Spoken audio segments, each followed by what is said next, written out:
Welcome to Southview Stories. I'm here with Greg Dooley, the arbiter of all things Michigan history, Michigan football history, and Michigan memorabilia. Greg runs mvictors.com, one of the foremost sites on the history and traditions of Michigan athletics. Very interesting site. And Greg and I have known each other for many years now. Both went to Okemos High School. Both in the Ann Arbor community in terms of Michigan athletics. And Greg last year, I think it was last year, invited me out. He was guest lecturing at, which class was it? The history of college athletics. The history of college athletics, created by John Bacon. I believe he created the whole class. He was not teaching the class at the time, but you came out and you invited me and a couple other guys out to say, hey, I'm guest lecturing. You want to come out and check it out? And I was like, yeah, sure. Why not? That'll be fun. And I just remember being blown away by some of these stories you told and thinking they were so cool. So, at the first opportunity I could, I was like, I got to get you on and tell some of these amazing stories, about these titans of football back in the 30s and 40s, Stagg, Chrysler, Yost. So hopefully you can take a few, tell some of these stories. My pleasure. So, it really started with these two guys, and I think for this podcast, what you should know is that there's a guy named Amos Alonzo Stagg from Chicago, and he became a pretty famous guy. Many of your listeners probably know the name, because today his name is on the Big Ten Championship Trophy alone. It used to be the Stagg Paterno Trophy, but the Big Ten title trophy is named after him. Even though Chicago is no longer in the Big Ten. We can get about that. Like, they haven't played football since 1939, which is actually a theme that I want to talk a little bit about. Yeah. But the other guy is this guy, Fielding Yost. And certainly people listening know this name Yost, right? But what I find in talking and reading about this stuff is we know the surface level, okay, this was a great coach. Maybe they know he built Michigan Stadium and did other things. He's really the godfather of Michigan athletics. He's even down to the hockey arena, which is named after him. There's a funny story that he actually, and John Bacon wrote this in Blue Ice, he actually really saved the hockey program because he bought the Coliseum, which is still on campus, and put artificial ice in it. Oh. And he built the golf course. He did all these other things outside of football. So he's really the godfather of Michigan, just like Stagg is really the godfather of Chicago back in the day. And the story kind of starts with Stagg, who I believe he came to Chicago in about 1891. And he quickly comes from Yale. He's a Yale guy, right? He is held up by the Chicago media, which was really the powerful media in the Midwest at the time, as this paragon of virtue. In fact, if he wasn't going to be in athletics, he was going to be a preacher. And everyone eats this up, right? He's everything that's good. The problem is that athletics at the time was pretty rotten business, okay? Players are getting paid. Players are being ushered in as prostituted just to play and win football games. Yeah.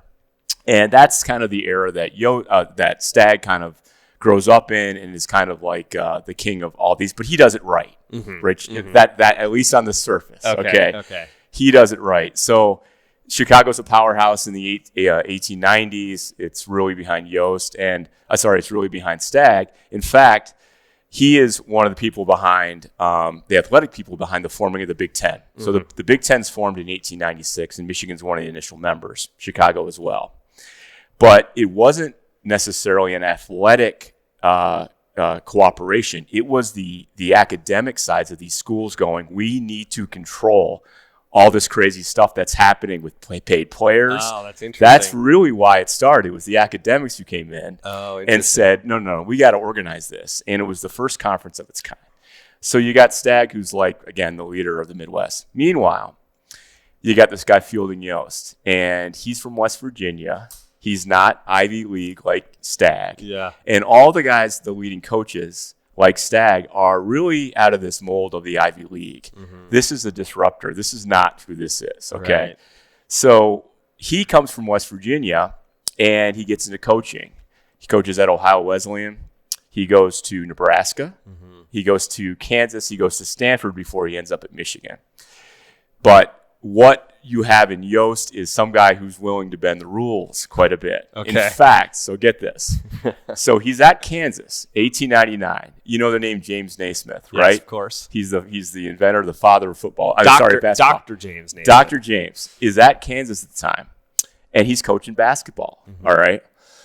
So Yost gets there in 1899, and this big dude named Rollo Krebs shows up on campus as a freshman. All right. Okay. And the story goes is that he goes out in the basketball court or whatever in the gym, and he's trying to play basketball. And Naismith goes, "Hey, Yost, this guy's 6'4", which is basically like a giant, like a biblical giant." Yes. He's like, he should go play football. And Yost said, that's an interesting idea. So Yost puts him on the football team and doesn't play him the first few games. But the big games against the Nebraskas, the Missouris, the Kansas's big rivals at the time, are at the end of the year. He puts him in at the end, and guys are in stretchers. He's like sending guys to the hospital. Right. So Yost goes on to Stanford. Like 40 years later, it comes out. This guy is invited back to Kansas for like a reunion, and he goes, I played with Yost for 3 years at West Virginia. He even coached a year. He was like 30 years old when he showed up. Oh. And the whole thing was just a big ruse. He was at his like 12th year of eligibility. Exactly. But they Yost acted like he didn't know who he was. This freshman who came in and just slaughtered everyone. And of course he left right after the football season. That's hilarious. So that's some of the stuff that when the Big Ten was formed and what Stagg was supposedly this paragon of guy trying to stop was exactly what Yost did at Kansas. Got it. Okay. So it's an interesting story. So Yost wants to come back to the Midwest. Illinois has a job opening, and Yost sends this big thing of news clippings and all these things. I'm so great. Yeah. He's got this huge ego. He's very arrogant, and he's successful no matter where he goes. Yeah. And what is he doing? He is taking that Ivy League playbook and using it against all these Ivy League bred coaches. Because they're all, I liken it to like the Revolutionary War style where the British Army would come up and line up and shoot. And then the Americans kind of went with a guerrilla. Yes. Yeah. This is kind of what's happening with Yost and why he's successful. So he hears through Illinois. They didn't need him, but they heard that Michigan was looking for a coach. And he comes in 1901. And that's really where this battle started to play out, was about that time, because that's Yost's first year here in Ann Arbor. Okay, got it. So Yost comes to Ann Arbor, and how is Michigan then? How was Michigan football then? They're pretty good. So we won our first Big Ten championship in 1898, and it was after that game that the victors got written by a student. Louis L. Bell wrote the victors following we beat mighty Stagg 12-11. Yes. But after that, we got whipped pretty bad by a few of the big powerhouse teams in the area, including Stagg. And the mood on campus was really, really bad. In fact, the coach, it wasn't quite like today with this big name coaches and stuff. It was more of a hobby before Yost kind of came at Michigan. The coach of that 1898 team was a guy named Gustav Ferbert. He actually left to go mine gold in Alaska, right? So way more lucrative. Right. Forget this. I'm going to Alaska to dig around in the snow and ice, right? Funny. So there's another coach after that, but Yost takes over. But what's interesting is Yost is actually hired as a professional coach, which was most of the coaches at the time, like Stagg, were also faculty. So they were interesting. Got it. They were, and they taught a class or something else. Sure, because these are academic institutions. Got it. First, right. Kind of like your PE teacher, oftentimes as a coach as well. High school, But again, these are colleges. It's about academics. Yes. But what's happening is there's this frenzy for this game called football. Right. That Yost helped start. Michigan was one of the earlier teams, and they're going nuts about it. Which is really again back to the Big Ten. We got to control. We got to control the money. We got to control this. The fall can't be dominated by football. They're here. These kids are here to learn. Right. But we hire Yost. Just pay him during the football season. He goes home. He leaves town after the football season's done. He actually lives, from what I know, before he bought a house it was years later he finally bought a house in Ann Arbor. He actually lived at the Sigma Chi house, which is kind of weird. I think he roomed with one of the students, right? For several years. Really? Yeah, but he went off. He was here coaching, and then he took off. So what does Yost do? from his travelers across the country to all those stops, he made relationships with people and players. And he drags 3 really important guys from other schools legally at the time. It was within the rules. Most notably, a guy named Willie Heston, who is one of the greatest players in college football history. I believe first ballot college football Hall of Famer when they started that. And he brings Willie here, along with a couple other guys. One guy from Stanford, a guy from Drake, who he played when he was at at Nebraska and Kansas. So he builds this team, and what do?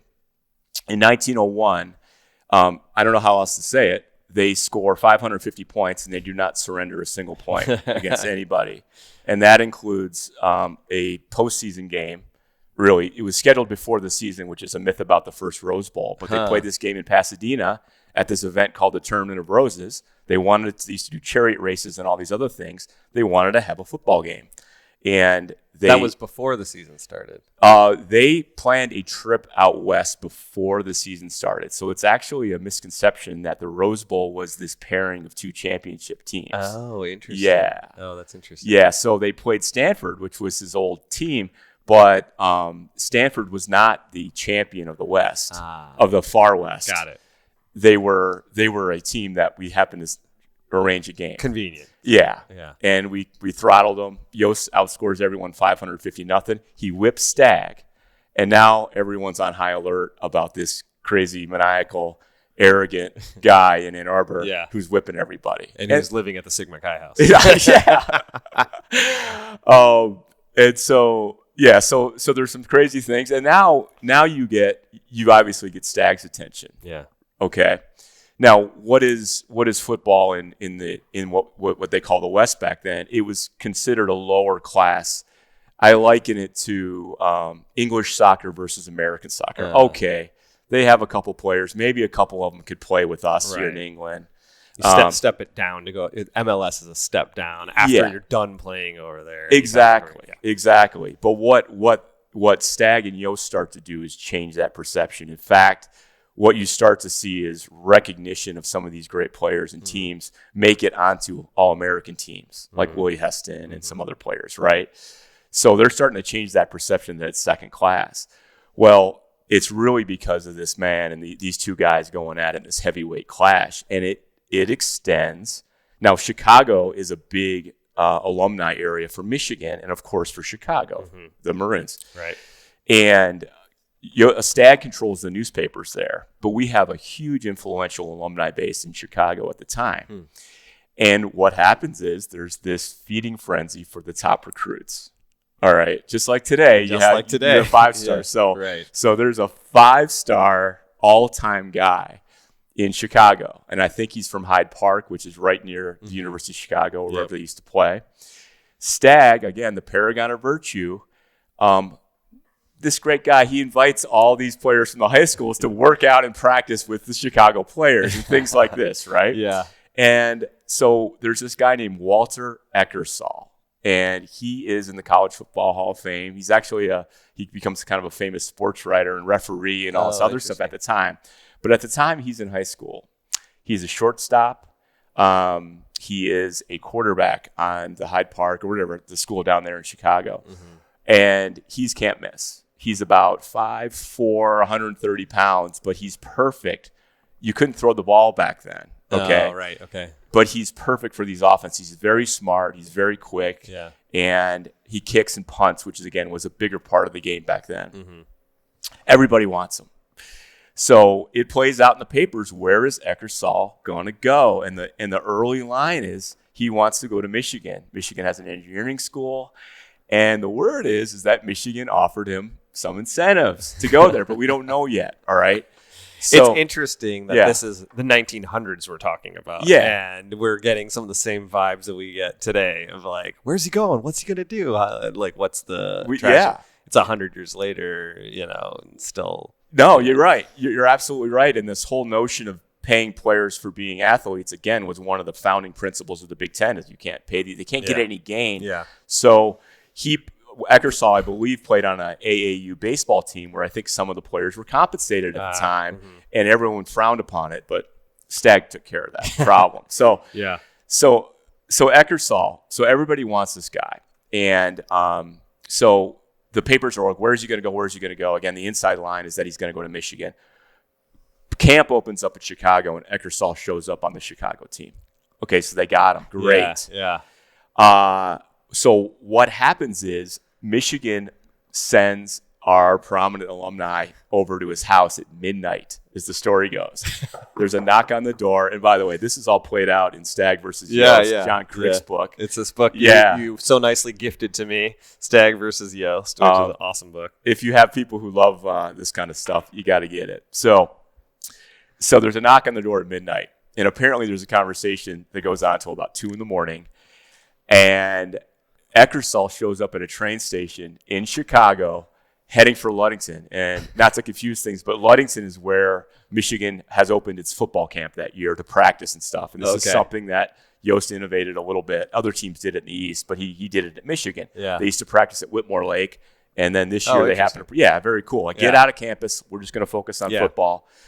And they're at Ludington, and they get him to the train station to board the train. Well, the word is that Stagg himself went to the train station, found Eckersall, and dragged him off and dragged him back home. We're talking it's like after this 2 a.m. meeting. So this is the first train out is like 7 a.m. or something. So he gets wind of it, and I think it's through his parents, because I think Eckersall's parents didn't want him to leave. I see. And I think they called Stagg and go, those guys were in our house last night, and they got him. So here's the thing. The papers come out with an affidavit, sworn affidavit of what people heard about what deal was offered, and it's in the Tribune that Eckersall got what his offer was. Free room and board, illegal at the time. There were no scholarships, okay? But that seems like a lesser crime. Yeah. But money, a job, but really it's just money and a guaranteed job after he graduates. And the word is that Michigan basically offered him the same plus. Got it. We'll get you in an engineering school. Oh, and part of it was for Chicago that Eckersall, there would be no worrying about whatever his academic record was at high school. He would just be entered into. Got it. Yeah, obviously. So don't worry about that. Basically flying in the face of everything that Stagg, that this great guy says he was. Yeah. The thing was, I think Yost was less of a hypocrite about it, because they were going after him as well. Yeah. Yeah. So it's kind of a cool story. I mean, it's such a interesting story, and it's just like you can see something like this like playing out like movies like Blue Chip, like you see but we're talking about the 1900s. Like, he had to board a train to go to camp, right? Right. This is very old school, but apparently it's a tale as old as time when it comes down to it. Yeah, no, there's no doubt, and it's wonderful. There's wonderful letters, and I talked about one of them in the lecture where we have a back and forth with a fake loan being given to a player. I'm loaning you this money. It's not a gift because I'm loaning it to you. Yeah. I loaned it to you. That's what you tell people, that this was a loan. It's not illegal, but we're going to keep our mouth shut. Like, this stuff is spelled out at the records of the Bentley Library, which is an awesome resource. That's so amazing. Yeah. Well, and you mentioned that you guest lecture on campus here, and you also give these talks to different clubs and alumni associations of like this history and these super interesting stories that I think most of us, we hear Chrysler Center, we hear Yost, Ice Arena, and that's all we think of. Right. But there were men behind here, there were people behind these stories, and these stories are really interesting. They're really fascinating, sometimes hilarious and ironic stories. Well, what I like is like you pointed out, there's tons of ties to how we view sports today. Yeah. In fact, a lot of like things like we know, if you think about it, a lot of the social problems, while I don't think it was necessarily always the spark to make social changes, a lot of it played out in the public. Jackie Robinson, Muhammad Ali. Yep. It played out in sports. We've had our own versions of that at Michigan. Yep. And I think it's underrated, but a lot of even like recruiting and things like that, and professionalism, which is such a topic right now. Yeah. Should these people be paid? Should these guys be paid for what they do? It's been playing out since the dawn of time. It's not a new thing. It's been going on for hundreds of years. It has, and the conferences struggle with it. Again, it was really the founding principles of the Big Ten Conference was by the academics. About 10 years later, Michigan left the Big Ten because including Michigan's own academic people, President Angel, the namesake of Angel Hall, was a big proponent of putting in these rules to control it because they didn't like the fact that people were hanging from trees to try to get a glimpse of Yost. And this huge culture erupted on campus where it seemed to take the light away from what, again, these folks really felt like Michigan was about, which is an academic institution. Right. You feel that in the fall here. I'm sorry, but it is what I found is Michigan has a good marriage between the 100%, two. yeah. But so let me just finish with Stagg. Yeah.